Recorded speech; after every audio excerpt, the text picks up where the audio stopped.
Good evening. Connect हो जाइए फटाफट।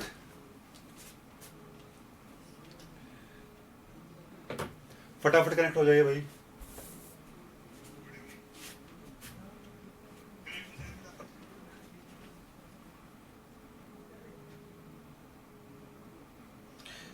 परवेज रिफ्रेश कर लो, जिसका नेटवर्क में दिक्कत आ रही है रिफ्रेश कर लो पेज को।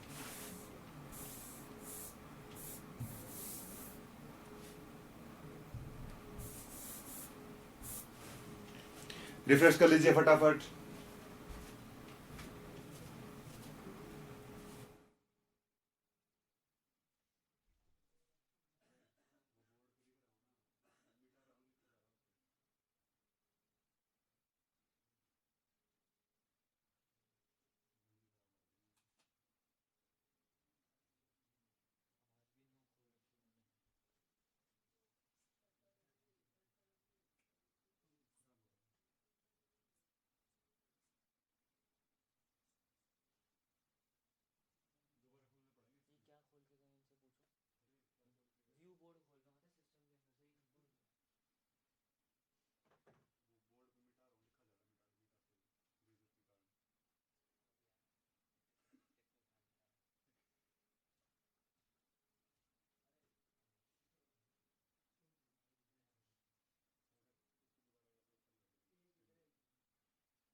कनेक्ट हो जाइए फटाफट, शुरू करते हैं।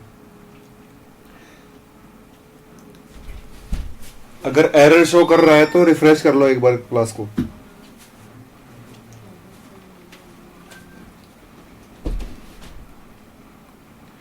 अगर एरर शो कर रहा है तो रिफ्रेश कर लीजिए एक बार पेज को, आ जाएगी क्लास।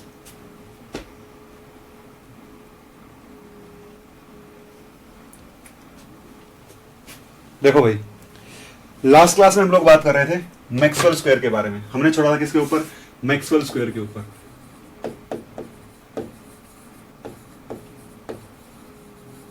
मैक्सवेल स्क्वायर, इसके बारे में बात कर रहे थे हम लोग। और हाँ, हमने कैसा स्क्वायर बनाया था, इस पे यहां पर लिखा था SPVT। एक एरो यहां पर जोड़ दिया था और एक एरो यहां पर जोड़ दिया था। कौन से वाले रिलेशन लिखे थे हम लोगों ने? देखो, हम लोगों ने ये वाले रिलेशन लिख लिए थे, S से V, P से T, S by V, P by T। यहां पर डेल डेल, यहां पर डेल और यहां पर भी डेल। यहां पर एंट्रोपी कांस्टेंट, यहां पर कौन कांस्टेंट? यहां पर टेम्परेचर कांस्टेंट। ये वाले रिलेशन हम लोगों ने लास्ट क्लास में लिख लिए थे। आज हम बात करते हैं कुछ और रिलेशंस की। ये वाले कौन से रिलेशन थे? ये रिलेशन थे partial derivative of the variables. Partial derivative of the variables के बीच में रिलेशन थे। अब हम आगे बात करते हैं relationship between thermodynamic potential and the variables. Thermodynamic potential और उनके वेरिएबल के बीच में रिलेशंस। SPVT, यहां पर एरो और यहां पर भी एरो। यहां पर HGA and U, HGA and U। देखो, अगर मुझे लिखना है कौन? DH, मैं लिखना चाहता हूं DH। देखो, H के साइड में कौन है? P, और यहां पर कौन है? S। यहां पर क्या लिखोगे? DS, और यहां पर कौन लिखोगे? DP। DS और DP। अब S से एरो दूर है, S से एरो दूर है तो DS प्लस का रहेगा, P से एरो दूर है तो P भी क्या रहेगा? प्लस का। तो यहां पर क्या साइन आएगा? प्लस का। S के ऑपोजिट कौन है? T। P के ऑपोजिट कौन है? V। ये रहा पहला relation, DH is equal to T into DS plus V into DP। T into D S plus V into DP. फिर से देखो भाई, फिर से एक और लिख के बताता हूं, फिर से बनाओगे Maxwell square S P V T H G A you, एक एरो यहां पर और एक एरो यहां पर। मैं लिखता हूं जी को, मैं लिखता हूं जी को, change in free energy can be written as, G के इधर कौन है टेम्परेचर, तो क्या लिखूंगा डी टी, उधर कौन है प्रेशर, तो क्या लिखूंगा डी पी, क्या लिखूंगा डीपी। देखो ये दोनों लिख दिए हैं। अब टी के ऊपर एरो आया हुआ है, ये वाला क्या रहेगा नेगेटिव, पी से एरो दूर है तो ये वाला क्या रहेगा पॉजिटिव। अब टी के ऑपोजिट कौन है एस, और पी के ऑपोजिट कौन है V. This is the value of D G, this is the value of D G minus S D T plus V into DP. इसी तरीके से एक और मैं लिखूं यहां पर, एक और मैं लिखूं यहां पर, यहां से यहां एरो, यहां से यहां arrow, S P V T H G A U, H G A U. अब मैं लिखना चाहता हूं D U, D U is equal to, D U is equal to, U के दोनों साइड कौन है वॉल्यूम है और एंट्रोपी है। एक तो लिख लूंगा डी एस, एक लिख लूंगा D V, D V. S के ऑपोजिट कौन है टी, वी के ऑपोजिट कौन है P, P into D V. अब एस से तो एरो दूर है तो एस तो रहेगा प्लस का, वी के ऊपर एरो तो ये क्या हो जाएगा negative. This is the change in internal energy, this is change in internal energy. अब आप मुझे बताओगे, हाँ यहाँ वी कांस्टेंट आएगा भाई, वी आएगा कांस्टेंट, वी करना वी आएगा कांस्टेंट, ठीक है। देखो अब आप मुझे बताओगे कौन बचा है, देखो मैंने डी एच लिख दिया, डी जी लिख दिया और डी यू लिख दिया। आप मुझे लिख के बताओगे डी ए क्या होगा, डी ए क्या होगा, डी ए के बारे में बताओ। What will be the value of D A, लिखिए फटाफट, डी ए की वैल्यू क्या होगी, डी ए की वैल्यू क्या होगी।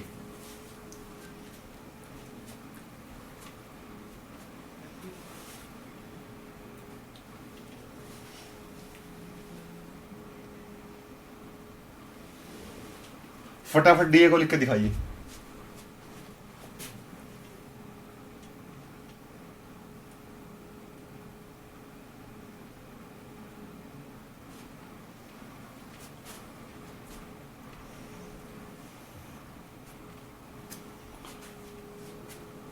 बिल्कुल सही है मुस्कान, समीम बिल्कुल सही है, अमर प्रसाद पांडा गलत है भाई, प्रदीप वर्मा गलत है, अभिजीत साहू सही है,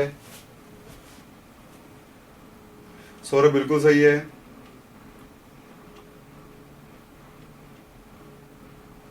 बिल्कुल सही है, अमर प्रसाद गलत है, कोमल शर्मा सही है, प्रिंस कुमार सही है। देखो भाई ए के साइड में कौन है टी है और यहाँ कौन है वी है, यहां लिख लूंगा डी टी और यहां लिख लूंगा डी वी।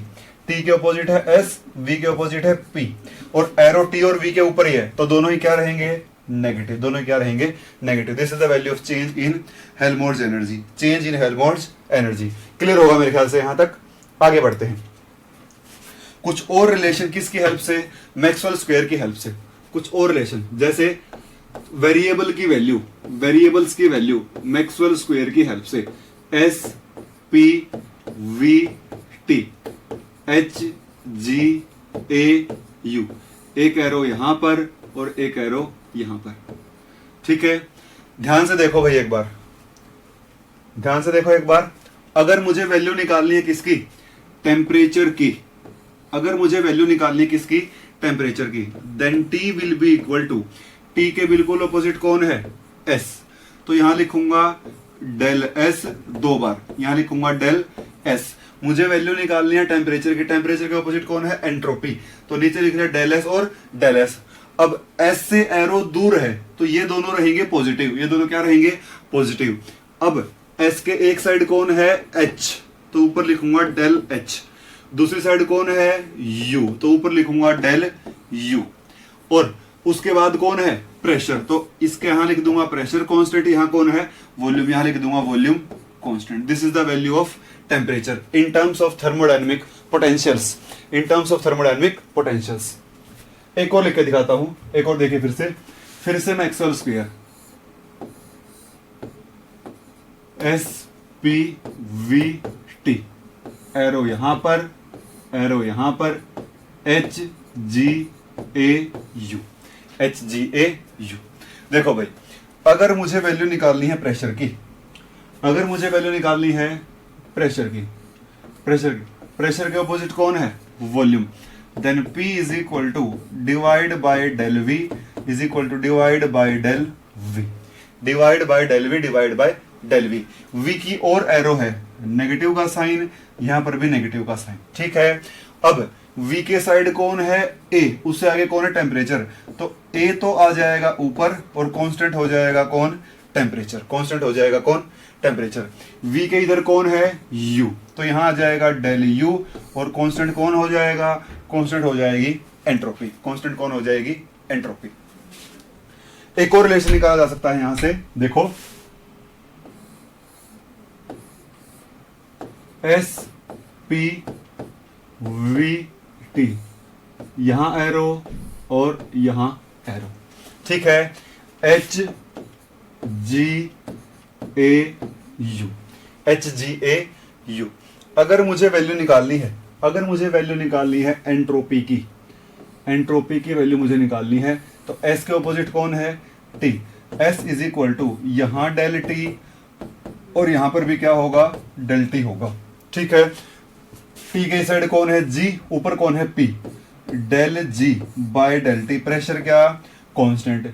यहां पर कौन है? ए, इधर कौन है? Volume. Del A by del T, volume constant. T के ऊपर एरो है तो ये भी नेगेटिव और ये भी क्या होगा? नेगेटिव होगा। मैंने वैल्यू निकाल दी टी की, पी की और एस की।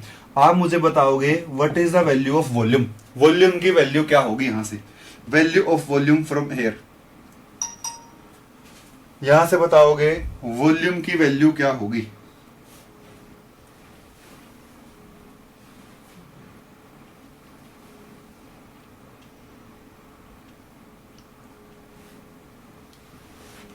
What is the value of volume?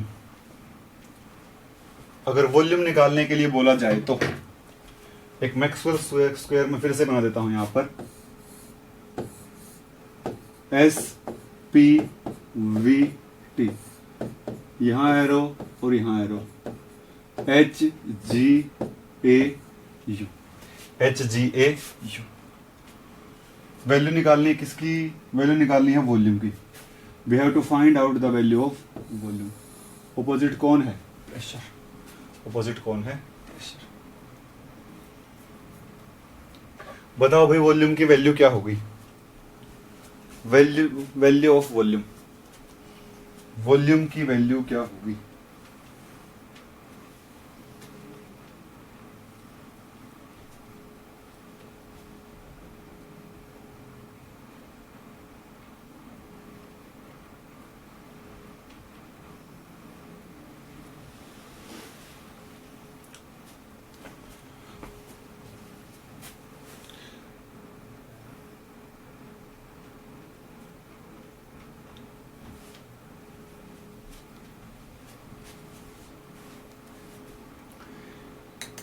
फटाफट बताइए आंसर।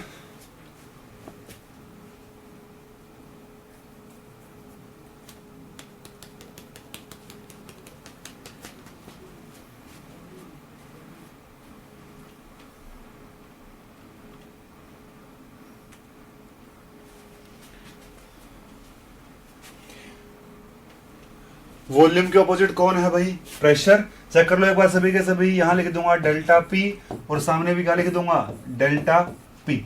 यहां भी डेल्टा पी और सामने भी डेल्टा पी। पी के ऑपोजिट, पी के साथ कौन है? एच और आगे कौन है? एस। तो del H by del P, entropy constant. यहां जी है और आगे कौन है? T. Del G by del P at constant temperature. P से एरो दूर है, दोनों क्या रहेंगे? पॉजिटिव। दोनों क्या रहेंगे? पॉजिटिव। टीना बिल्कुल सही आंसर है। रोहित प्रकाश सही है आंसर, बिल्कुल सही है। H by P S. Manoj Kumar सही आंसर। अंकिता सही आंसर, बिल्कुल। मेरे ख्याल से क्लियर होंगे। रिलेशन पेपर में डायरेक्ट आता है कि इनमें से कौन सा ट्रू है या फिर वी की कौन सी वैल्यू पॉसिबल है, तो आपको सीधा आंसर बता देना है। यहां से मैक्सवेल स्क्वायर से आंसर सीधा लिख सकते हो आप लोग। आप लोगों को डेरिवेशन करने की जरूरत नहीं है। शशिकांत बिल्कुल सही आंसर, बिल्कुल सही है।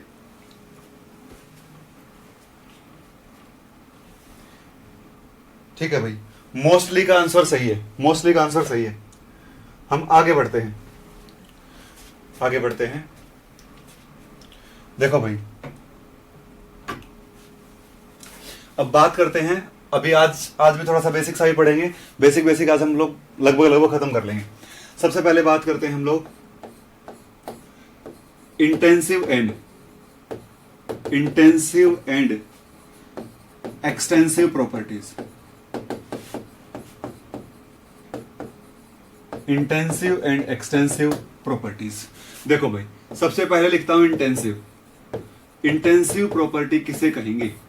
देखो, इंटेंसिव में वर्ड आया है आई एन, इंटेंसिव में वर्ड आया है आई एन, तो इन्हें क्या कहा, ये क्या होती है? Independent of. इनसे इंटेंसिव, इनसे इंडिपेंडेंट, इंडिपेंडेंट ऑफ मास और अमाउंट और कंटेंट ऑफ द सिस्टम। ऐसी प्रॉपर्टी जो मास के, अमाउंट के, कंटेंट ऑफ सिस्टम के क्या हो? इंडिपेंडेंट हो। देखोगे कैसे?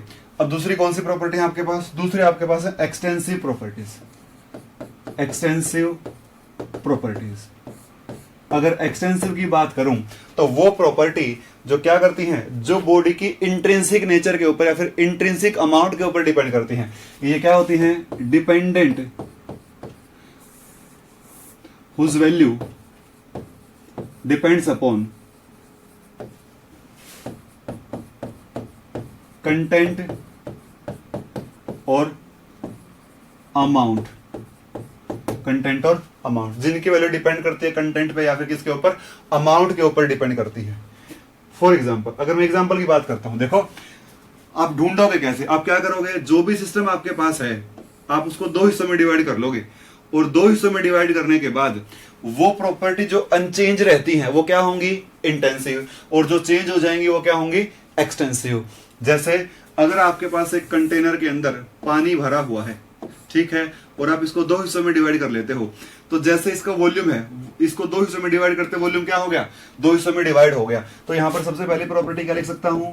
वॉल्यूम लिख सकता हूं। दूसरा क्या होगा? मास भी आधा आधा हो जाएगा। मास भी क्या हो जाएगा? आधा आधा हो जाएगा। और क्या लिख सकता हूं वहां पर लिख सकता हूं heat capacity. Heat capacity, heat capacity. और क्या लिख सकता हूं यहां पर? और लिख सकता हूं इंटरनल एनर्जी,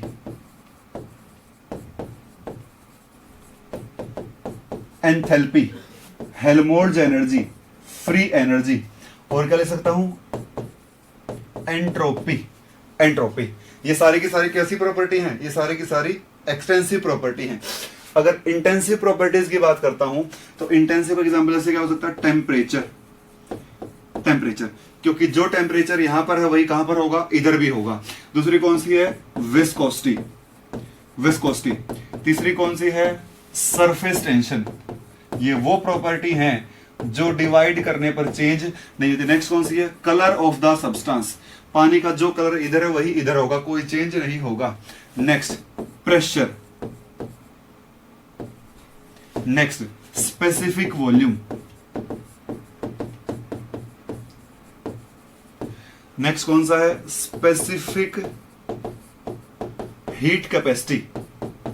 जिसके आगे स्पेसिफिक वर्ड आ गया इसका मतलब वो पर ग्राम या पर मोल है, और जो कोई भी एक्सटेंसिव प्रॉपर्टी पर ग्राम या पर मोल हो जाएगी उसको क्या कहा जाएगा? उसको कहा जाएगा इंटेंसिव प्रॉपर्टी। कोई भी प्रॉपर्टी जो पर ग्राम, पर मोल या फिर पर यूनिट वॉल्यूम हो जाती है वो एक्सटेंसिव से कहां चली जाती है? इंटेंसिव चली जाती है। जैसे देख सकता हूं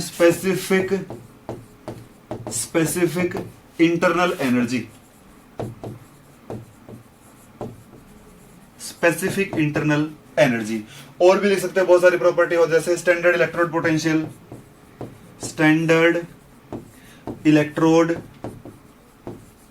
पोटेंशियल, ई नोट जिसको आप बोलते हो स्टैंडर्ड वाला। ये सारी की सारी कैसी प्रॉपर्टी हैं? ये सारी की सारी एक और रह गई मेन है जो है डेंसिटी, डेंसिटी। और क्या हो सकता है? Melting point. और क्या हो सकता है? Boiling point. जितना बॉइलिंग पॉइंट इस वाले वाटर का होगा उतना ही इस वाले वाटर का भी होगा, कोई फर्क नहीं पड़ता। बॉइलिंग पॉइंट हमेशा क्या रहेगा? 100 डिग्री सेल्सियस ही रहेगा। हमेशा क्या रहेगा बॉइलिंग पॉइंट 100 डिग्री सेल्सियस। तो ये क्या थी intensive property and extensive property, intensive and extensive. एक खास बात कौन सी खास बात है, जब कभी भी आप एक्सटेंसिव को एक्सटेंसिव से डिवाइड करोगे, जैसे मास को किससे डिवाइड किया, वॉल्यूम से, तो क्या मिलेगी आपको, डेंसिटी। ये क्या है, इंटेंसिव, ये क्या है, इंटेंसिव। एक्सटेंसिव बाय एक्सटेंसिव हमेशा क्या होगा, इंटेंसिव होगा।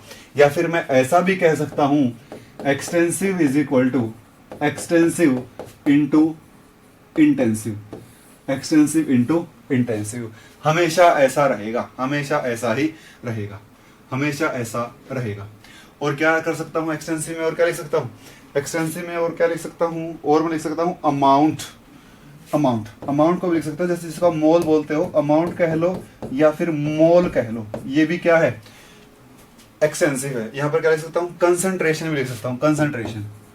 तो सारी की सारी प्रॉपर्टी मैंने लिखने की कोशिश करी है, जो क्या होती हैं, जो होती हैं इंटेंसिव भी और जो होती हैं एक्सटेंसिव भी। कंसंट्रेशन, ये हमारे पास क्लासिफिकेशन है किसका, एक्सटेंसिव का और इंटेंसिव का। अब आगे बढ़ते हैं। किसी को यहां पर डाउट हो तो पूछ सकता है भाई, किसी को एक्सटेंसिव इंटेंसिव में कोई भी डाउट है तो पूछ सकता है। एक्सटेंसिव या इंटेंसिव में आपको कोई भी डाउट है, किसी भी एक्सटेंसिव के आगे जब स्पेसिफिक वर्ड लग जाएगा या फिर कोई भी प्रॉपर्टी क्या हो जाएगी, पर ग्राम पर मोल हो जाएगी, वो क्या हो जाएगी, वो इंटेंसिव बन जाएगी। यहां पर एक और लिख लो, लिखने को तो बहुत सारे लिख सकते हो, बस आपको ध्यान रखना है कि जो प्रॉपर्टी सिस्टम को डिवाइड होने पर या फिर सिस्टम में अमाउंट ऐड करने पर चेंज नहीं होती, वो क्या होती है, इंटेंसिव होती है, इंटेंसिव होती है।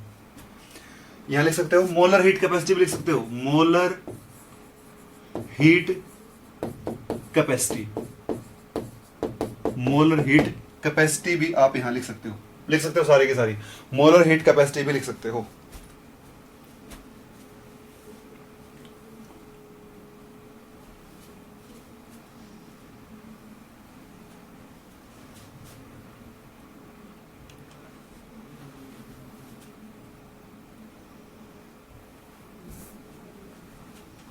ठीक है, आगे बढ़ते हैं। देखो अब बात करते हैं प्रोसेस की। अब हम बात करते हैं किसके बारे में, प्रोसेस के बारे में।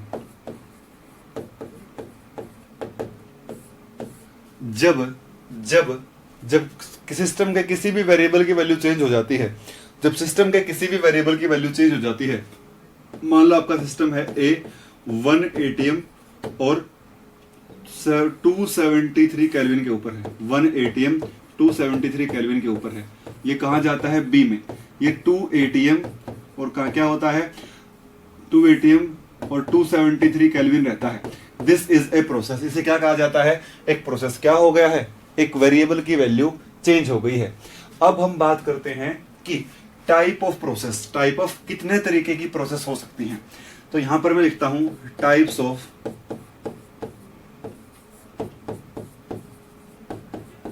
Process, types of process. सबसे पहला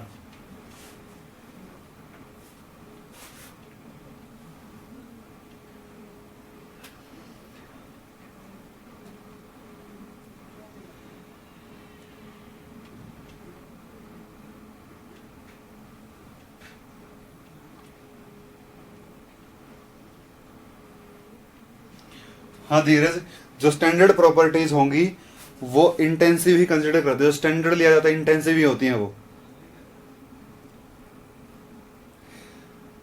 वानी, क्योंकि वो प्रॉपर्टी पर ग्राम रहेगी। अगर आप जैसे हीट कैपेसिटी होती है, टेम्परेचर 1 डिग्री राइज करने के लिए कितनी हीट आपको देनी पड़ती है। तो अगर मैं वहां पर बात करता हूं कि आपने पहले 1 लीटर पानी की हीट कैपेसिटी देखी, तो आपने पर ग्राम देखी। अगर आप 2 लीटर कर दोगे तो हीट भी बढ़ जाएगी, दोनों बराबर रेशो में बढ़ेंगे, फिर वैल्यू फिक्स रहेगी, वैल्यू फिक्स रहेगी, वैल्यू फिक्स रहेगी।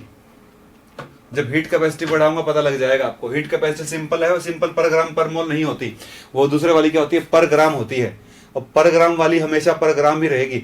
अब वाटर की हीट कैपेसिटी, वाटर को का टेम्परेचर राइज करने के लिए कितनी हीट आपको देनी पड़ती है, तो वो क्या रहेगी हमेशा, अगर पर ग्राम बात करोगे, अगर 1 लीटर की बात करोगे तो आपको हीट भी 1 लीटर के बराबर ही देनी पड़ेगी। अगर आपने 2 लीटर पानी कर दिया है तो उसमें आपको हीट ज्यादा देनी पड़ेगी, पर वो करनी आपको पर ग्राम ही है, क्योंकि 2 लीटर से मास भी इंक्रीज हो गया तो हीट भी क्या होगी, तो ही उसी रेशियो में इंक्रीज हो गई। अगर मैं पर ग्राम की बात नहीं करता हूं तो हीट इंक्रीज हुई है, वहां पर मास का कोई रिलेशन नहीं देखना है, वहां पर मास का कोई रिलेशन नहीं देखना है। देखो भाई, टाइप्स ऑफ प्रोसेस। पहला प्रोसेस शशिकांत, पहले मुझे बताओ ईएमएफ होती क्या है, पहले मुझे बताओ ईएमएफ होती क्या है। स्टैंडर्ड इलेक्ट्रोड पोटेंशियल की बात करी है मैंने, जनरल ई की बात नहीं करी है। पहले मुझे आप ये क्लियर कर लो कि ईएमएफ है क्या चीज। देखो भाई, सबसे पहली प्रोसेस आइसोबारिक प्रोसेस। आइसोबारिक ऐसी प्रोसेस जिसमें प्रेशर क्या हो, कांस्टेंट हो, और डीपी क्या हो जाए, 0, उसे क्या कहा जाता है, आइसोबारिक प्रोसेस कहा जाता है। आपको एग्जांपल बताने सबके। दूसरा अगर आइसोकोरिक प्रोसेस की बात करता हूं, आइसोकोरिक ऐसी प्रोसेस जिसमें वॉल्यूम क्या हो, कांस्टेंट हो, डीवी क्या हो, 0 हो, वॉल्यूम कांस्टेंट और डीवी क्या हो, 0 हो। नंबर 3, अगर बात करता हूं आइसोथर्मल प्रोसेस की, आइसोथर्मल प्रोसेस ऐसी प्रोसेस जिसमें टेम्परेचर क्या हो, कांस्टेंट हो, डीटी क्या हो, 0। लास्ट जो प्रोसेस रह जाती है वो रह जाती है कौन सी, एडियाबैटिक प्रोसेस। ऐसी प्रोसेस जिसमें क्यू क्या हो, कांस्टेंट, और डी क्यू क्या हो, 0। ये क्या होती है भाई, isochoric, isothermal, adiabatic and isobaric processes. Isobaric processes. अब अगर आप इसको ऐसा मानते हो, तो ये गलत है। अगर आप इसको ऐसा मानते हो तो ये गलत है। रियलिटी में क्या होगा, रियलिटी में होगा Q इज इक्वल टू 0। जिस प्रोसेस में Q क्या हो, 0, वही प्रोसेस क्या होती है, एडियाबैटिक होती है। जिसमें Q 0 होता है वही क्या होती है, एडियाबैटिक। Q कांस्टेंट नहीं लेते, Q क्या होता है, 0 होता है। Q 0 होगा बिकॉज यहां पर हीट क्या होती है, heat is a path function. Heat path function है, हीट किसी स्टेट के लिए डिफाइन नहीं होती। Heat is a path function, heat is a path function.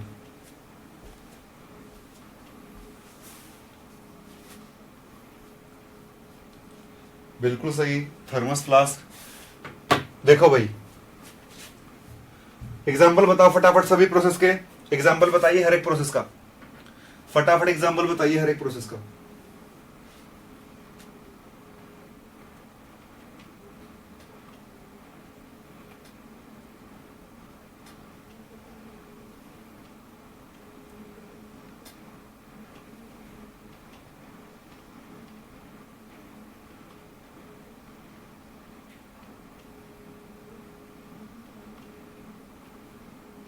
बिल्कुल सही भाई। धीरज, मेरे ख्याल से गलत हो गया प्रेशर कुकर। तो यहां देखो भाई, ऑल द प्रोसेसेस, जब हम कोई भी प्रोसेस करते हैं वो हमेशा किसके ऊपर करते हैं, 1 एटीएम के ऊपर ही करते हैं। हम कुछ भी काम घर में कर रहे हैं वो सारे की सारी क्या है, आइसोबारिक प्रोसेस है। आइसोकोरिक प्रोसेस क्या का एग्जांपल क्या होता है, कुकिंग जब आप करते हो, cooking in a closed container, cooking in a closed container. Cooking in a closed container क्या होती है, आइसोकोरिक प्रोसेस होती है। आइसोथर्मल रेफ्रिजरेशन या फिर कह लो रेफ्रिजरेटर एक आइसोथर्मल प्रोसेस होती है। और एडियाबैटिक कौन सी होती है, bursting of tyre is an adiabatic process. Bursting of tyre is an adiabatic process. तो ये मैंने एग्जांपल लिखे किसके, सभी की सभी प्रोसेसेस के, सभी की सभी प्रोसेसेस के। Bursting of tyre.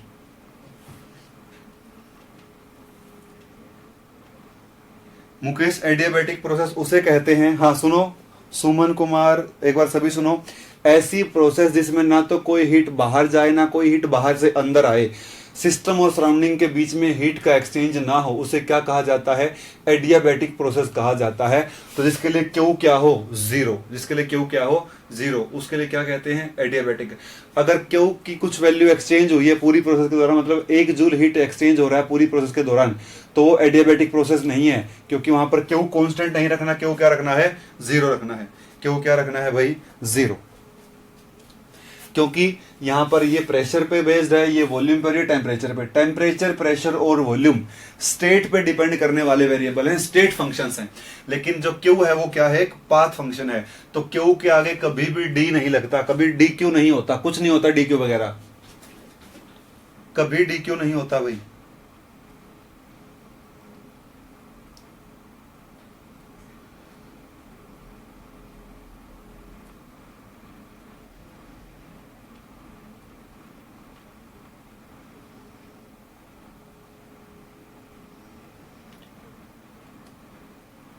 अरे भाई पाथ फंक्शन है डी क्यू, क्या क्या कभी Q two minus Q one सुना है क्या आप लोगों ने? ये होता है कभी? ये कुछ नहीं होता। क्यू टू का मतलब पहली दूसरी स्टेट के लिए क्यू, और ये पहली स्टेट के लिए क्यू एक मोड ऑफ एनर्जी ट्रांसफर होता है, वो कोई प्रॉपर्टी थोड़ी होता है किसी बॉडी की।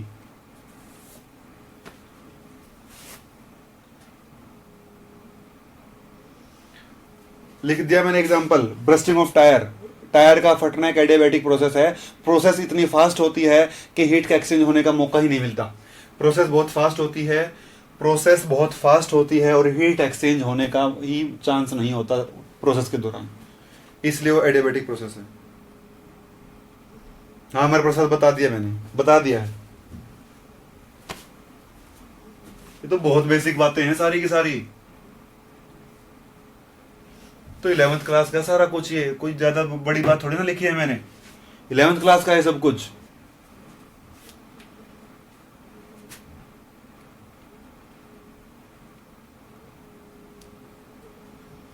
इनर आनी रहने दो। अब अगर आपको क्यू में दिक्कत आ रही है तो छोड़ दो। अब इतना समझ लो कि जब क्यू जीरो होगा, एडियाबैटिक वो प्रोसेस होती है जिसमें हीट एक्सचेंज नहीं होती, कुछ भी क्यू नहीं होगा, क्यू जीरो होगा।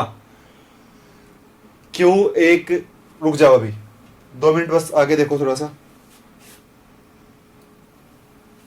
आगे देखो, स्टेट फंक्शन और पाथ फंक्शन पढ़ाता हूं। देखो अब हम बात करते हैं किसके बारे में, reversible and irreversible process. Reversible and irreversible process. एक बार रुक जाओ, ये क्लास खत्म होने दो आज वाली, तो आपकी सारी प्रॉब्लम सॉल्व हो जाएगी। एक बार क्लास खत्म होने दो, मैं एक बार वर्क पढ़ा दूं, हीट पढ़ा दूं, फिर स्टेट पाथ फंक्शन पढ़ा दूंगा, क्लियर हो जाएगा सारा कुछ। वर्क और हीट पढ़ा देता हूं, फिर पाथ फंक्शन पढ़ा दूंगा, आ जाएगा समझ में। देखो भाई अब बात करते हैं reversible and irreversible processes. Reversible and irreversible processes, ध्यान से देखना भाई, इसको इंपॉर्टेंट है। रिवर्सिबल प्रोसेस, और यहां लिखता हूं irreversible process. Reversible and irreversible process. पहली ऐसी प्रोसेस जो इनफाइनाइट टाइम लेती हो वो होती है रिवर्सिबल। ऐसी प्रोसेस जो फाइनाइट टाइम में खत्म हो जाए वो क्या होती है, इरिवर्सिबल। दूसरा, ऐसी प्रोसेस जो इनफाइनाइट स्टेप से जाती हो, जिसमें कितने स्टेप हों, इनफाइनाइट स्टेप्स हों। और ऐसी प्रोसेस जिसमें स्टेप कितने हों, फाइनाइट स्टेप्स हों, जिसमें स्टेप कितने हों, फाइनाइट हों। अब तीसरी और जो इंपॉर्टेंट बात है मुझे बतानी है, देखो मान लो आपके पास एक सिलेंडर है जिसमें ऊपर आपने क्या लगाया हुआ है, आपने एक पिस्टन ऊपर लगाया हुआ है। जिस पिस्टन के ऊपर आपने कुछ मास रखा हुआ है, ये पिस्टन लगाया हुआ है, अंदर गैस है। अब इस पिस्टन के ऊपर आपने बहुत सारे स्टोन रखे हुए हैं या फिर ऑब्जेक्ट रखे हुए हैं।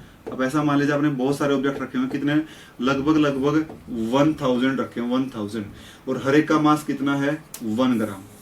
हर एक का मास कितना है, 1 ग्राम ईच, 1 ग्राम ईच। हर एक का मास कितना है भाई, 1 ग्राम ईच।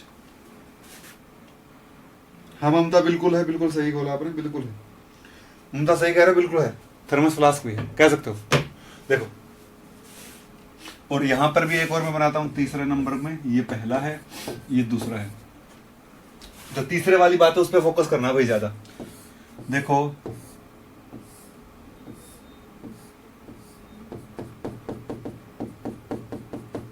देखो यहां पर एक ही स्टोन रखा हुआ जिसका मास कितना है, 1 kg है, जिसका मास कितना है 1 kg है।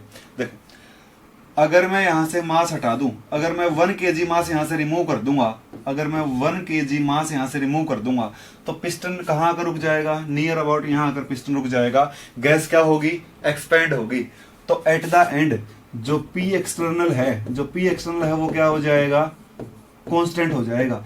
शुरू में क्या होगा, आपका पिस्टन के ऊपर मास रखा हुआ, जैसे आपने मास हटा पिस्टन ऊपर जाकर रुक जाएगा, जहां पर ये गैस बैलेंस कर पाएगी ऊपर वाली फोर्स को, ठीक है, पिस्टन के मास को बैलेंस कर देगी, तो ये कहां चला जाएगा, ऊपर चला जाएगा। तो गैस ने क्या कर दिया, at the end P external क्या हो गया, कांस्टेंट हो गया। P एक्सटर्नल क्या है, कांस्टेंट है।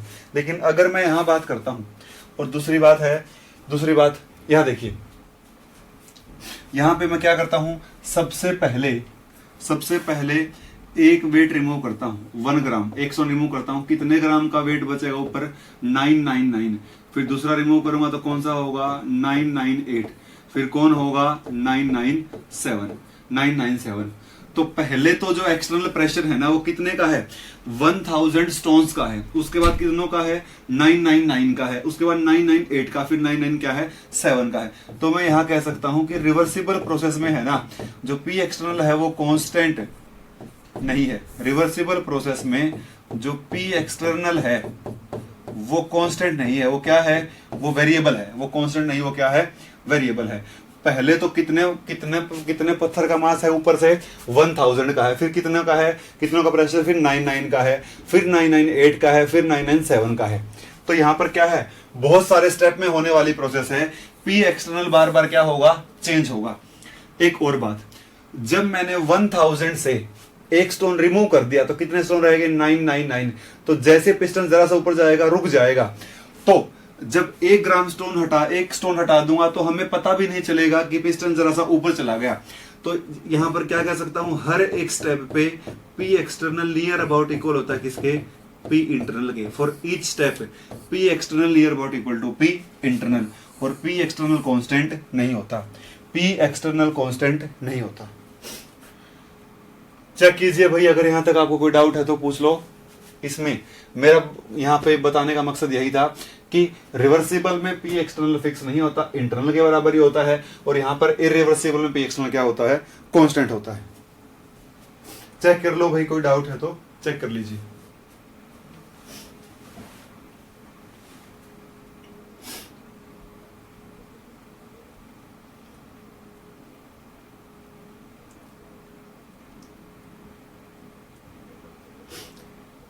वेरी गुड ममता, और किसी को डाउट है तो पूछ लो भाई।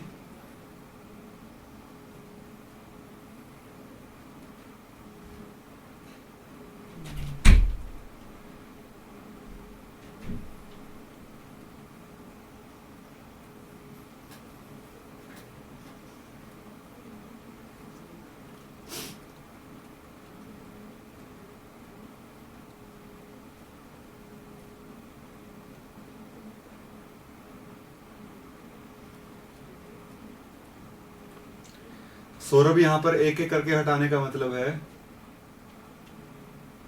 Okay Mohit, we will try. Reversible में एक एक हटाने का मतलब है कि स्टेप बाय स्टेप प्रोसेस होगी, एकदम से प्रोसेस नहीं होगी। गीतांजलि देखो, मैंने ये बोला है, मान लो आपके पास यहाँ पर एक सिलेंडर है, इसके ऊपर एक पिस्टन लगा हुआ है, और आपने यहाँ पर बहुत सारे पत्थर रखे हुए हैं। आपने यहाँ पे ये लगा लो कि 1000 स्टोन रखे हुए हैं, हर एक का मास कितना है, 1 ग्राम है।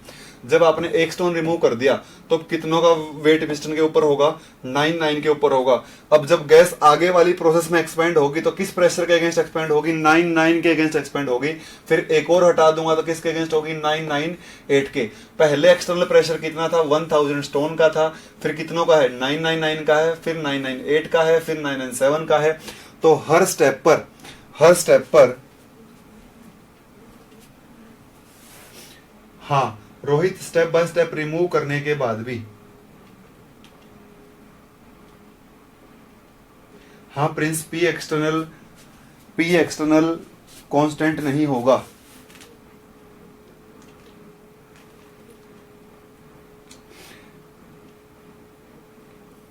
मुकेश, पी एक्सटर्नल प्रोसेस खत्म होने के बाद, यहाँ पर प्रोसेस खत्म होने के बाद पी एक्सटर्नल पी इंटर के बाद के बराबर चला जाएगा, खत्म होने के बाद बोला है, शुरुआत में नहीं। शुरुआत में कोई रिलेशन नहीं, पी एक्सटर्नल अलग होगा पी इंटरनल से, पी एक्सटर्नल अलग होगा पी इंटरनल से।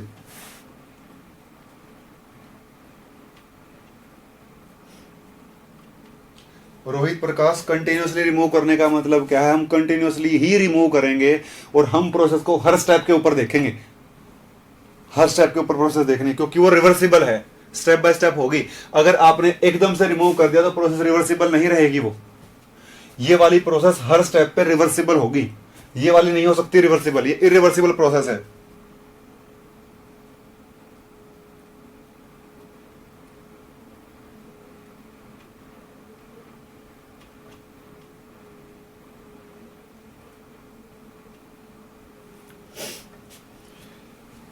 वन इज जेन, देखो वन ही, देखो इधर, यहां पर 1000 का मास पहले था, फिर कितने का बचा? 999 का। 1000 ग्राम और 99 ग्राम में कितना ही फर्क है, दोनों में कोई डिफरेंस नहीं है।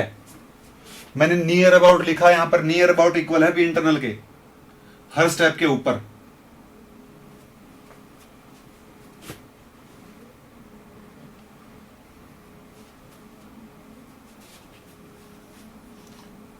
दीपक भाई रुक जाओ ना, बाकी वेरिएबल एक बार, ये तो समझ नहीं आ रहा है इनको, रुक जाओ एक बार, बाकी वेरिएबल होंगे नहीं होंगे, पता नहीं क्या फालतू के क्वेश्चन पूछते रहते हो। ये बताओ आपको ये बात समझ में आई है या नहीं आई है?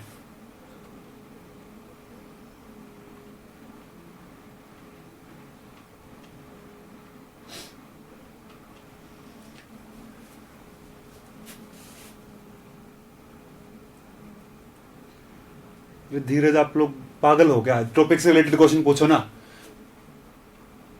अब तुम पता नहीं कहां के क्वेश्चन पूछने लग जाओगे इंस्ट्रूमेंटल। टॉपिक से रिलेटेड क्वेश्चन पूछो, अगर यहां तक कोई डाउट है तो बता दो भाई, तो फालतू के सवाल मत पूछो बीच में। थर्मस फ्लास्क में क्या होगा, वहां क्या होगा, वहां क्या होगा, पढ़ लेना भाई थर्मस फ्लास्क आप लोग। आपको जैम के अकॉर्डिंग पढ़ाया जा रहा है, आपको कल को इंस्ट्रूमेंट उठा के लेके आओगे थोड़ी ना बताएंगे हम लोग।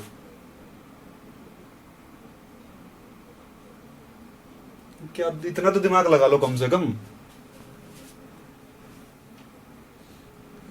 टाइम वेस्ट कर दोगे ऐसे सारा, कुछ भी पूछते रहोगे, कुछ भी पूछते रहोगे, पागल हो।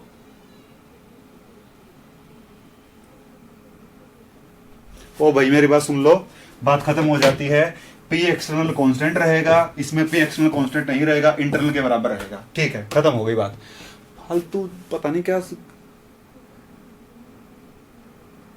हाँ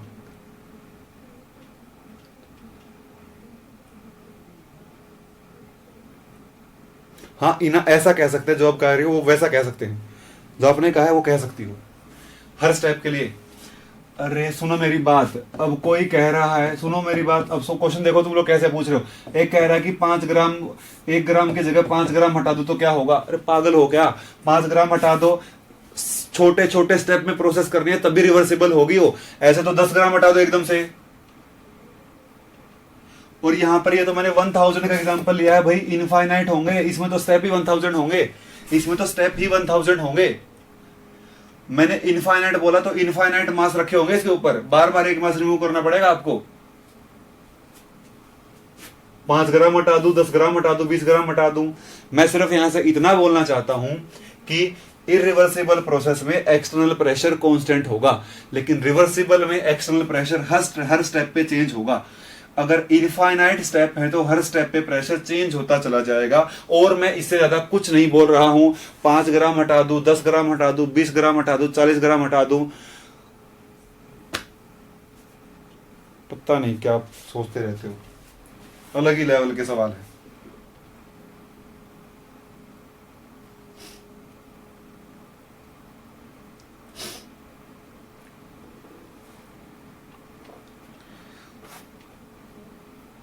मत मानो भाई, मत मानो, 1 ग्राम का मत मानो, इसको 0.1 ग्राम का मान लो, इसको 0.1 ग्राम का मान लो, मत मानो 1 ग्राम का, 0.1 मान लो, इसको मत मानो 0.1 भी, इतने ग्राम का मान लो, इतने ग्राम का मान लो, बस। वैल्यू से क्या फर्क पड़ रहा है, मैं जो समझाना चाहता हूं वो मानो ना आप। 5 ग्राम, 20 ग्राम, 40 ग्राम, 100 ग्राम,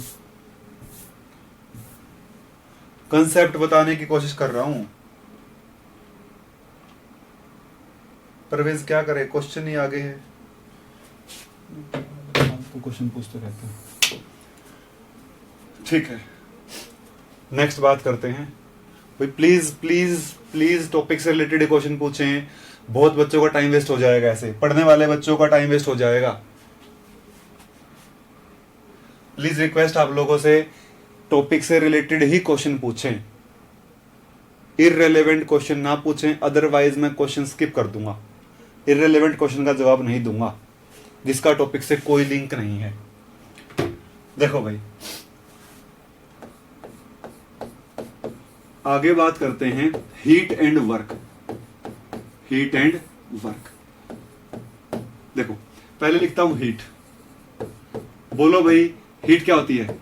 आप कहोगे हीट एनर्जी होती है। हीट क्या होती है? आप बोलोगे हीट एनर्जी होती है, जो कि गलत है। हीट क्या होता है? It is mode of energy transfer which takes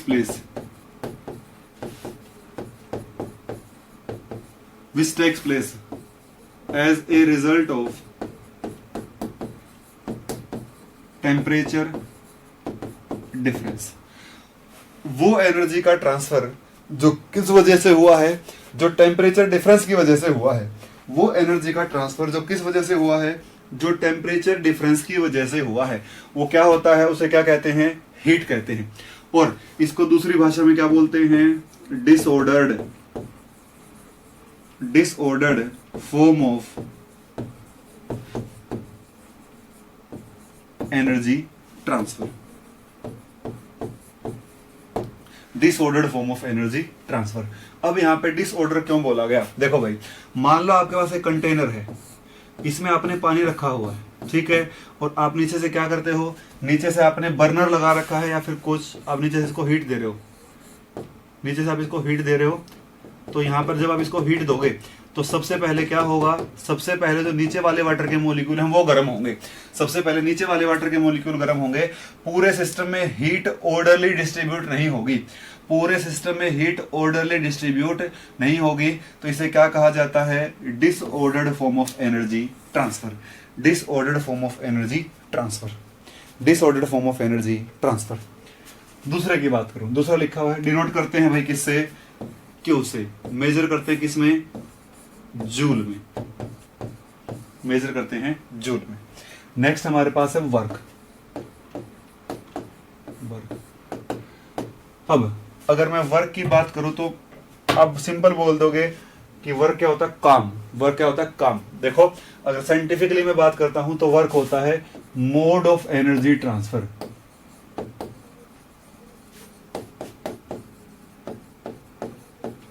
mode of energy transfer which takes place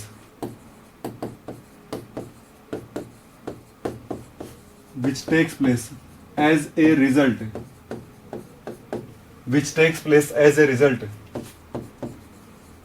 other than temperature difference। एक ऐसा एनर्जी का ट्रांसफर, एक वो एनर्जी का ट्रांसफर जो हुआ है टेम्परेचर डिफरेंस की वजह से नहीं, किसी और वजह से, उसे क्या कहा जाता है? वर्क। जब टेम्परेचर डिफरेंस की वजह से एनर्जी का ट्रांसफर होगा तो उसे कहेंगे हीट। जब वैसे होगा, किसी और वजह से होगा, तो उसको क्या कहेंगे? वर्क। वर्क को डिनोट किससे करते हैं भाई? डिनोट करते हैं W से। और क्या होता है? Ordered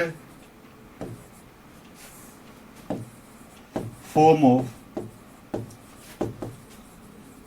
energy transfer. Ordered form of energy transfer. Ordered form क्यों है? देखो, मान लो ये फोन यहां पर मैंने रखा हुआ है, ये फोन यहां पर रखा हुआ है। जब मैं इसको उठाऊंगा ना, तो पूरी बॉडी में क्या हुई है? एनर्जी ट्रांसफर बराबर हुई है। पूरा का पूरा फोन मैंने यहां से उठा लिया है, तो पूरी बॉडी में एनर्जी का ट्रांसफर कैसे हुआ है? ऑर्डरली हुआ है, यूनिफॉर्मली हुआ है। इसलिए इसको क्या बोला जाता है? Ordered form of energy transfer कहा जाता है। इन जनरल अगर केमिस्ट्री में बात करूं तो W क्या होता है? -P external into dV। W is equal to -P external into dV। W is equal to -P external into dV। अब साइन कन्वेंशन की बात करूं तो क्या होगा, वर्क डन बाय सिस्टम। जब सिस्टम काम करेगा तो क्या होगा, negative. Work done on the system is क्या रहेगा, पॉजिटिव। जब सिस्टम पे काम किया जाएगा तो वो पॉजिटिव, और जब सिस्टम से काम लिया जाएगा तो क्या होगा, नेगेटिव। यहां पर भी क्या, heat given to system is equal to positive. Heat given by system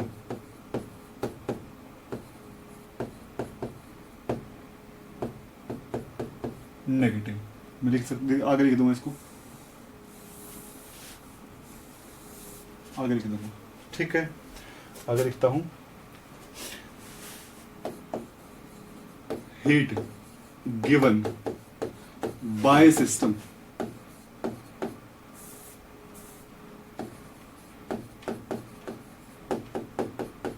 negative.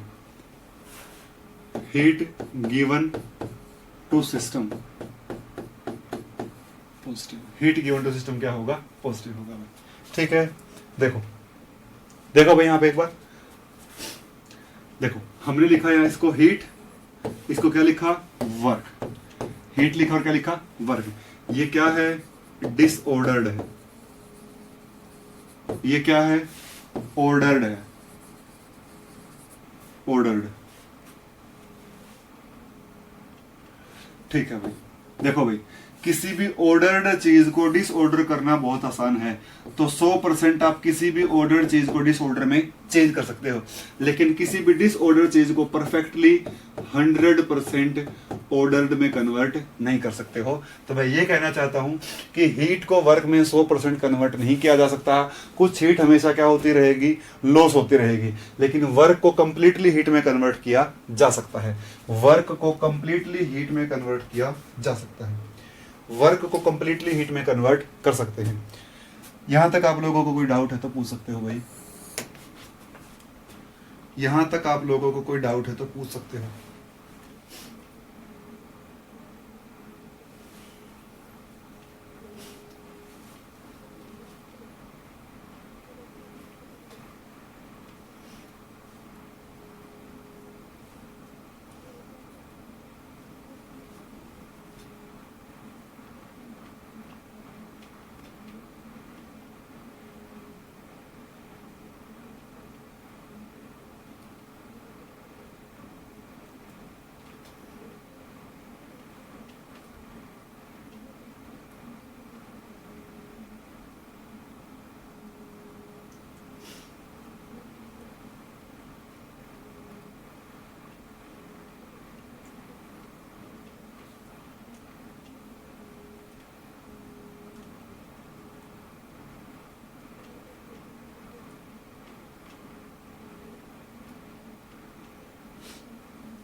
Rohit, mechanical engineering में खूब सारे एग्जांपल होते हैं, इंजन्स के अंदर, गाड़ियों के अंदर खूब सारे एग्जांपल होते हैं।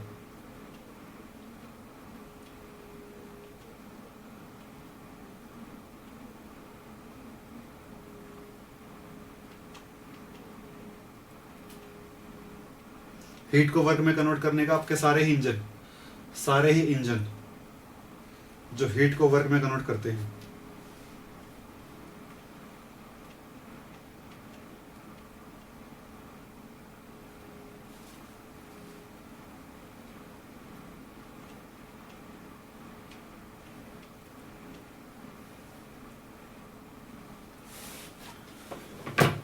देखो। और जो वर्क का फॉर्मूला है, इस फॉर्मूले में आपको साइन कन्वेंशन चेक नहीं करनी है। जैसा क्वेश्चन में दिया हुआ वैसे आपको कर देना है, जैसा क्वेश्चन में दिया हुआ है वैसा ही आपको कर देना है। अगर सिस्टम ने काम किया होगा तो पक्का नेगेटिव ही बच जाएगा, अगर सिस्टम के ऊपर काम किया होगा तो आंसर क्या आ जाएगा, पॉजिटिव आ जाएगा। चेक करने की जरूरत नहीं है। लेकिन हीट का आपको ध्यान रखना होगा, हीट का आपको ध्यान रखना है। हीट अगर पेपर में लिखता है कि हीट एब्जॉर्ब करी है 200 जूल, तो 200 जूल प्लस में। अगर पेपर में लिखता है कि 200 जूल हीट बाहर दी है तो किस में आ जाएगी, माइनस में आ जाएगी। वो किस में आ जाएगी भाई, माइनस में आ जाएगी। अब बोर्ड में देखो, work done for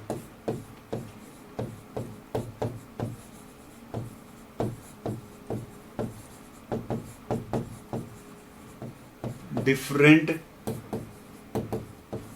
kind of processes. Work done for Prince, ये साइन कन्वेंशन है, आपको ऐसा ही मान के चलना है। पूरी जो थर्मोडायनेमिक्स केमिस्ट्री में लिखी गई वो ऐसा ही मान के लिखी गई। कुछ तो मानेंगे ना, या तो इसको पॉजिटिव इसको नेगेटिव, उन्होंने इसको नेगेटिव मान लिया इसको पॉजिटिव मान लिया। साइन कन्वेंशन है ये तो, जैसे 2 जमा 2 4 ही होगा, 5 नहीं हो सकता।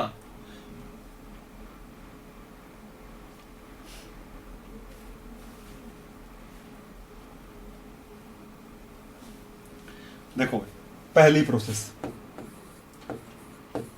आइसोबारिक। आइसोबारिक के लिए वर्क डन P क्या होगा, constant W is equal to minus P external into d V1 से V2। माइनस पी एक्सटर्नल तो बाहर, क्योंकि क्या है constant, is equal to V1 से V2। तो this implies W is equal to minus P2 into V2 minus V1, P2 into V2 minus V1। दूसरा isochoric process. Volume क्या है, कांस्टेंट, dV क्या है, 0। ठीक है, W is equal to minus P external into d W is equal to 0। Isochoric process में कोई work done नहीं होता। आइसोकोरिक प्रोसेस में कोई वर्क डन नहीं होता। सिंपल से फॉर्मूले हैं भाई, बस इस वाले के ऊपर फोकस करना थोड़ा सा। आइसोथर्मल,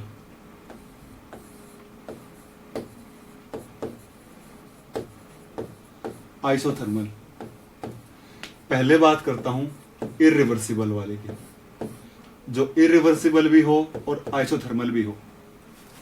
देखो इरिवर्सिबल प्रोसेस है तो P एक्सटर्नल क्या रहा होगा, कांस्टेंट रहा होगा। अगर इरिवर्सिबल प्रोसेस है तो P एक्सटर्नल क्या रहा होगा, कांस्टेंट रहा होगा। उसके बाद मैं यहां लिख सकता हूं W is equal to minus P external into d कहां से कहां, V1 से V2। W is equal to minus P external बाहर क्योंकि कांस्टेंट है, dV V1 से V2। W is equal to minus P external into V2 minus V1, minus P external into V2 minus V1। अब बात करता हूं reversible, reversible और isothermal, reversible and isothermal. तो देखो भाई यहां पर P एक्सटर्नल कांस्टेंट नहीं है, वो क्या है, एक वेरिएबल है। अगर वेरिएबल है तो इससे बाहर नहीं जाएगा। और P एक्सटर्नल किसके बराबर होता है, P nearly equal to P internal, nearly equal to P internal. और अगर अंदर आइडियल गैस है तो P भी किसके बराबर होगा, nRT के बराबर होगा। P is equal to nRT by V।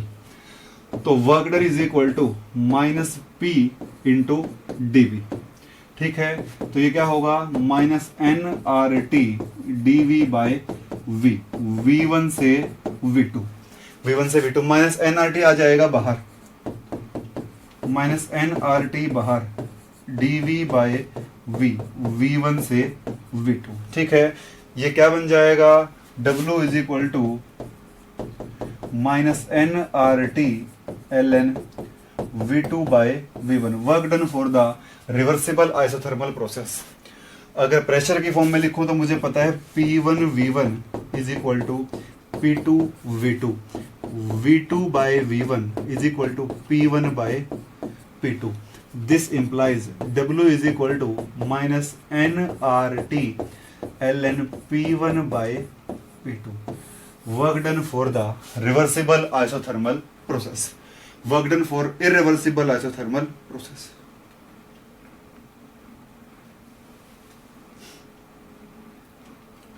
Mono change मैं नहीं करता, चेंज 100% हीट में, वो 100% हीट में चेंज हो जाता है जब किया जाता है किसी भी मशीनरी के अंदर, इंडस्ट्रीज के अंदर। तो पूरा का पूरा वर्क जितना आप लगाओगे ना किसी बॉडी के ऊपर, तो पूरा का पूरा ट्रांसफर हो जाएगा हीट में, ट्रांसफर किया जा सकता है हीट के अंदर। ये बोला है मैंने, डिपेंड करता है कैसी मशीन है कैसा कुछ है, तो उसके अकॉर्डिंग आप ट्रांसफर कर सकते हो। जितना आप किसी के ऊपर फोर्स लगाओगे उतना काम होता चला जाएगा।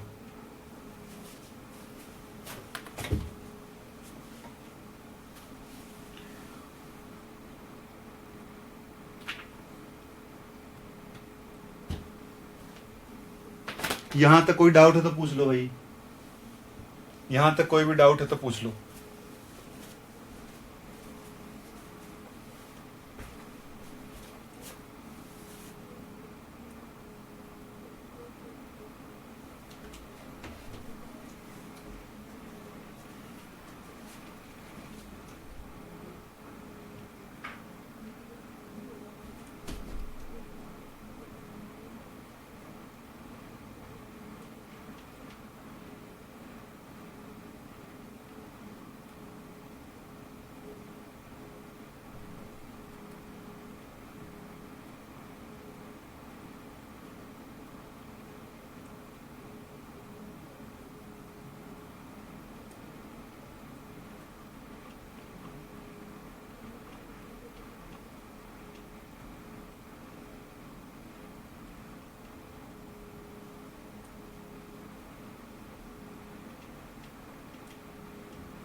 चेक कीजिए भाई।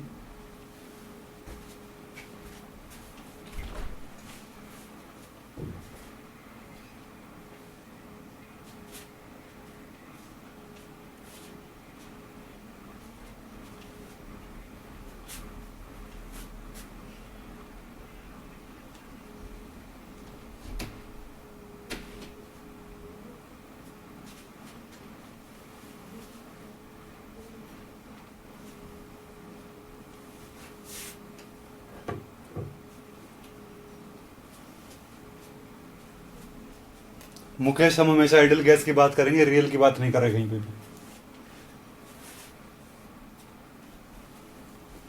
लो भाई,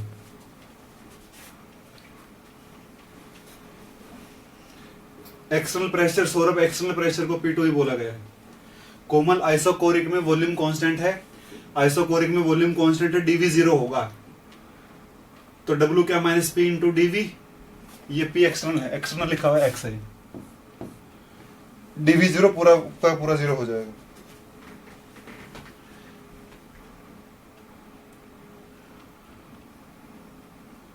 सौरभ, वहां पर P2P एक्सटर्नल ही है, P2P एक्सटर्नल ही है।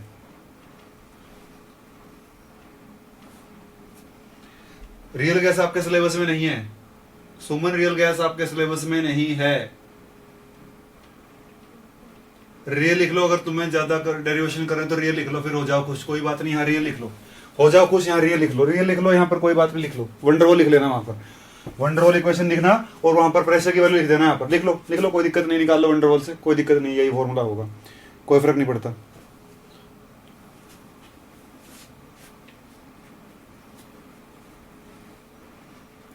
सुमन लिख लेना रियल गैस, यहाँ पर कोई दिक्कत नहीं है, मर्जी है तुम्हारी।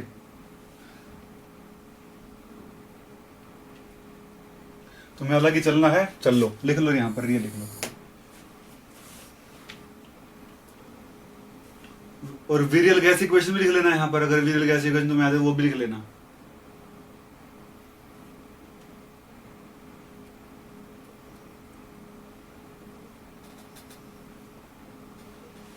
हो गया क्लियर यहां तक। देखो भाई, आगे बढ़ते हैं। वर्क डन फ्रॉम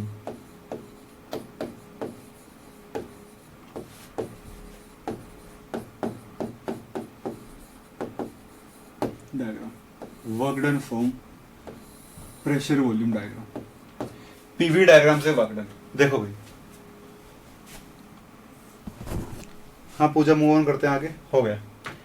देखो, अगर कभी आपके पास, अगर आपने मैथमेटिक्स थोड़ा सा भी पढ़ा है तो आपको पता होगा, अगर आप y वर्सेस x ग्राफ बनाते हो और ऐसा ग्राफ आपके पास है, ऐसा ग्राफ आपके पास है, और आप इसको यहाँ पर नीचे मैच करते हो और आप इसको यहाँ पर नीचे मैच करते हो, ये x1 है, ये क्या है, x2 है, ये x1 है, ये क्या है, x2 है, तो ये a है, b है, c है और d है।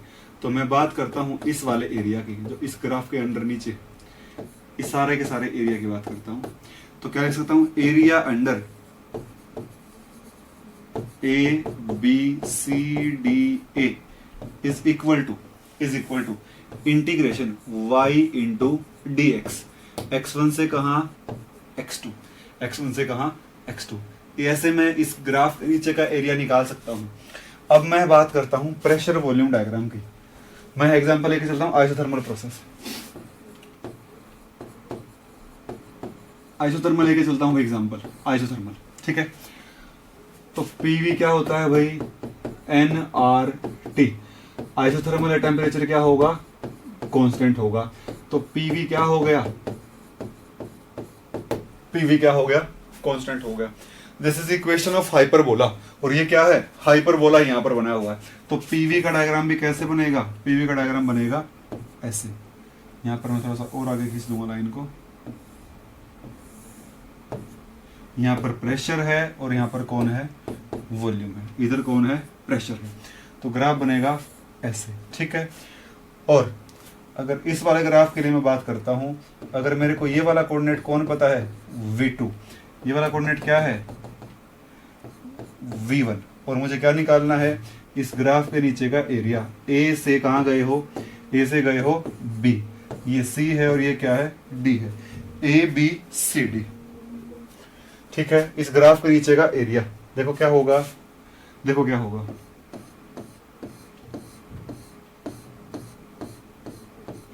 देखो इस ग्राफ के नीचे का एरिया मुझे निकालना है। तो क्या कह सकता हूं, area under ABCDA is equal to P into DV, V1 से V2, और P इंटू DV क्या होता है, work done, is equal to, it is equal to work done. तो मैं क्या कह सकता हूं, work done is equal to area under the curve pressure volume curve. Work done is equal to area under the pressure volume curve, work done is equal to area under the pressure volume curve. अब बात आ जाती है sign कैसे लगाओगे, sign लगेगा कैसे, देखो ए से बी गए हो, पहले वॉल्यूम V1 था, अब कितना है, वॉल्यूम V2 है।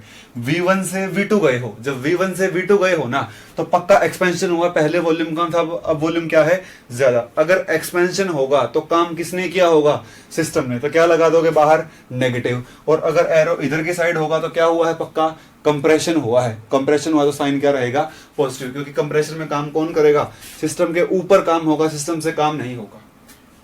चेक करो भाई, आपको यहां तक कोई डाउट है तो मैं कह सकता हूं कि जो प्रेशर वॉल्यूम डायग्राम के नीचे का एरिया होगा वो क्या रिप्रेजेंट करेगा, वो रिप्रेजेंट करेगा work done zero during the process, work done during the process. देखो भाई, इसमें कोई डाउट है तो आपको पूछ लो, इसमें कोई भी डाउट है तो पूछ सकते हो।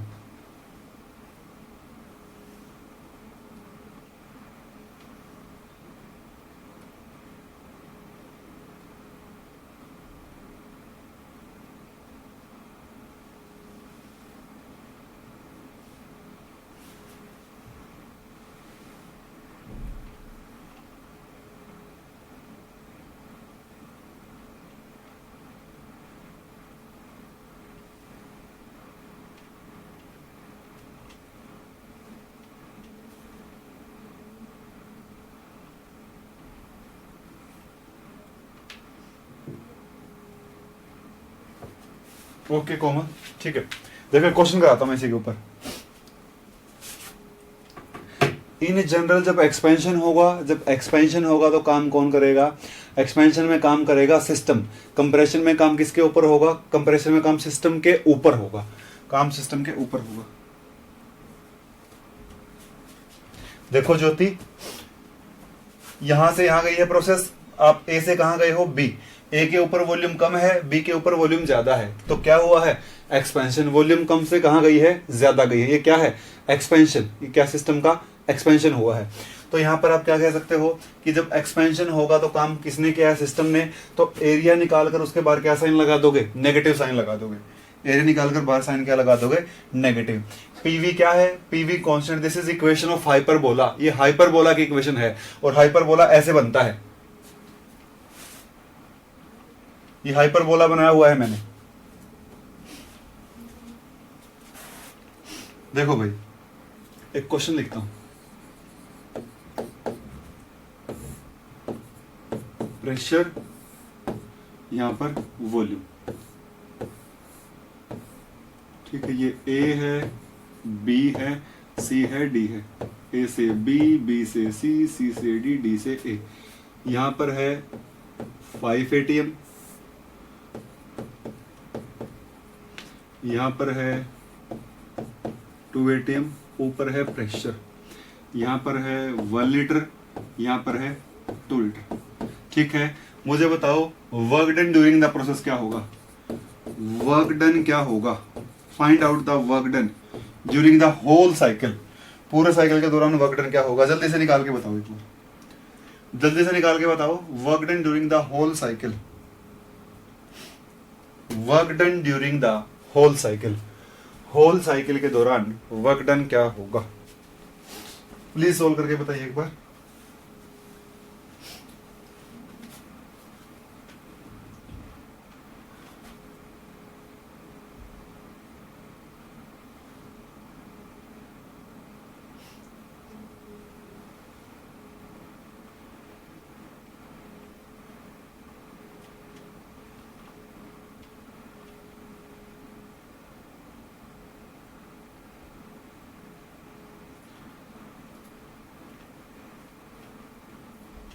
चंचल गलत है, ओशीन खान गलत है, संदीप गलत है, धीरज गलत है, सभी का गलत है अभी तक।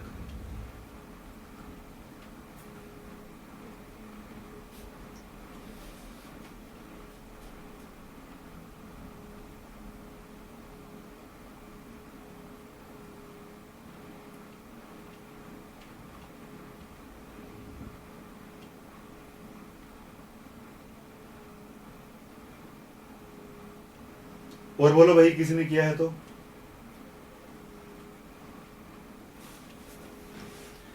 और बताओ किसी ने भी किया है तो?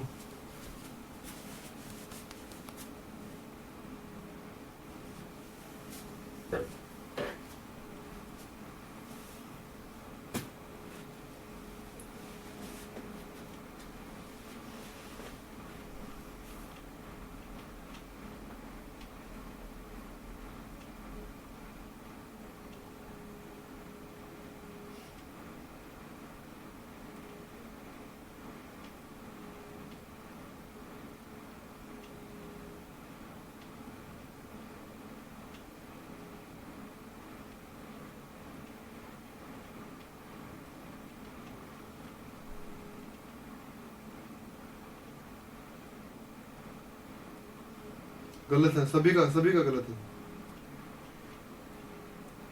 सभी का गलत है, सभी का गलत है। सब रहने दो, रहने दो, रहने दो, सभी का गलत है। पहली बात तो कभी जीरो नहीं होगा वर्क डन। आप घर से कहीं मार्केट जाते हो, फिर मार्केट से वापस घर जाते हो, तो क्या उस दौरान कोई एनर्जी का ट्रांसफर नहीं हुआ है? जीरो कैसे कह सकते हो आप? तो वर्क डन पहली बात तो क्या होता है? Area under the curve, area under the curve. This is the work done during the process, work done during the process. ये क्या है? Work done during the process. This is work done during the process. ये क्या है? पूरी process के दौरान जो वर्क डन है वो।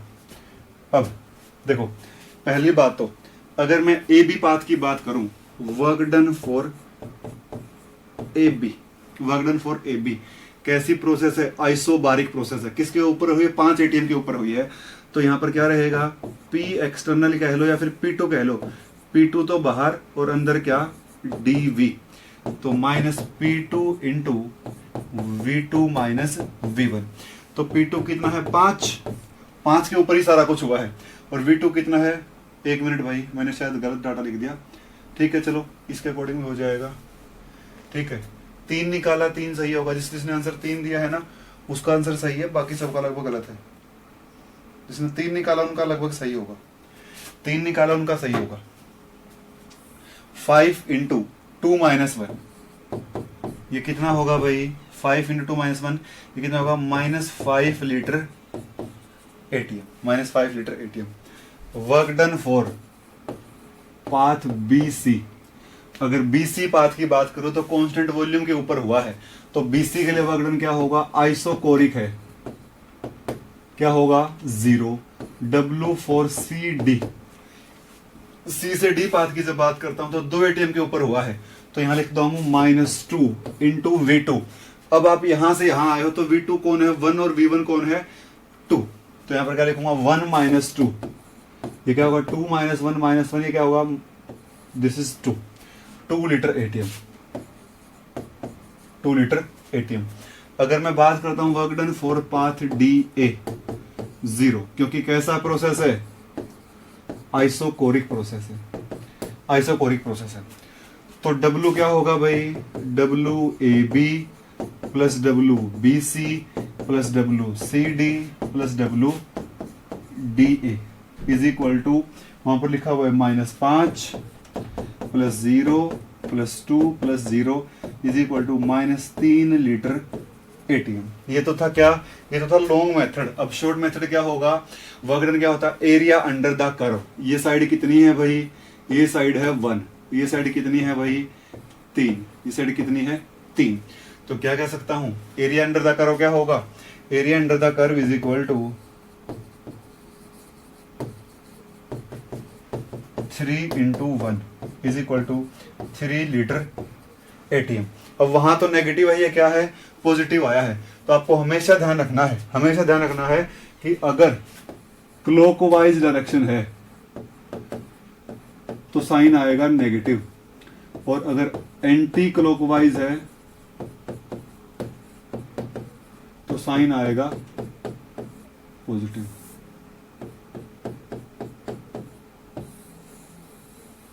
तो साइन आएगा पॉजिटिव, अगर एंटी क्लॉकवाइज है तो साइन आएगा पॉजिटिव। क्लॉकवाइज है तो नेगेटिव, एंटी क्लॉकवाइज है तो पॉजिटिव, एंटी क्लॉकवाइज है तो क्या आएगा, पॉजिटिव आएगा।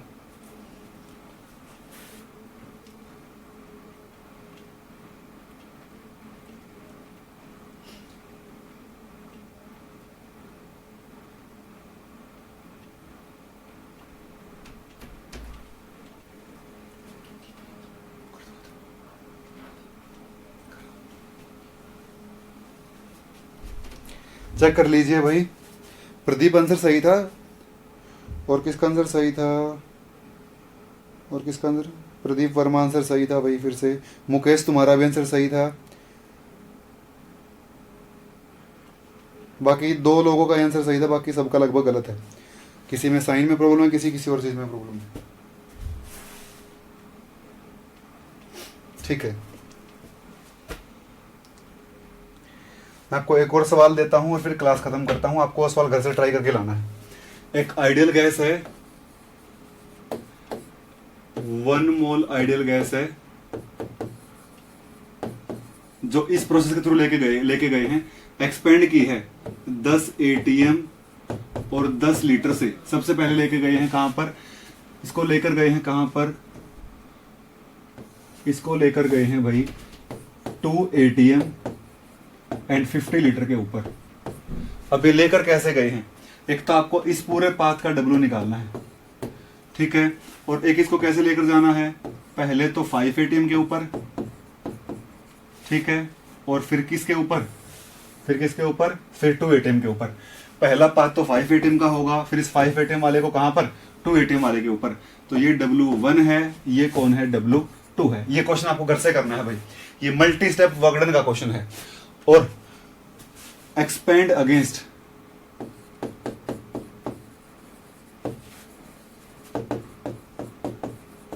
कांस्टेंट प्रेशर, देखो भाई, जब कभी कांस्टेंट वर्ड लिखा आ जाए तो हमेशा प्रोसेस इरिवर्सिबल होगी, क्योंकि पी एक्सटर्नल कांस्टेंट किस में होता है? इरिवर्सिबल में होता है। अगर रिवर्सिबल प्रोसेस होगी तो पेपर वाला मेंशन करेगा कि प्रोसेस स्लोली हुई है या फिर रिवर्सिबली हुई है, तो आपको पता लग जाएगा, आपको पता लग जाएगा। अमर प्रसाद पांडा, सुनो भाई इधर, ये क्लॉकवाइज है डायरेक्शन, ये क्लॉकवाइज है कहते हैं इसको भाई, जिस डायरेक्शन में घड़ी चलते हो क्लॉकवाइज होता है, और उल्टा क्या होता है? एंटी क्लॉकवाइज होता है। छोटी सी बात है तो बहुत, ठीक है। ये क्वेश्चन आपको करना है। आज की क्लास को खत्म करते हैं। Thank you. कोई डाउट हो तो कल आगे वाली क्लास में डिस्कस कर लेंगे हम लोग। Thank you.